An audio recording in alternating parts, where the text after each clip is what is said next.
In this video, we'll see how to use the Production Instructions app to add instructions to a bill of materials or BOM.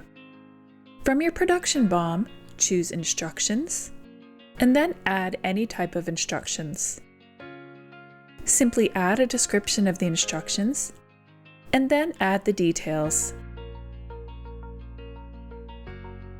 To add another set, go to the next line and enter another description and the details.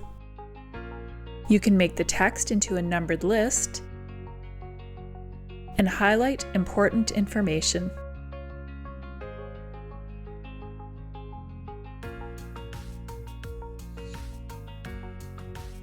If you have different versions of the BOM, you have the option of adding different sets of instructions.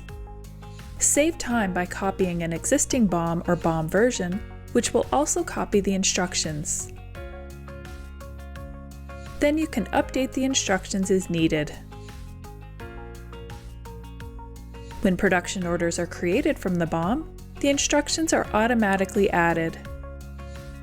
Production operators can access the instructions directly from the production order. And as they complete the steps in a released production order, they can mark the steps as complete.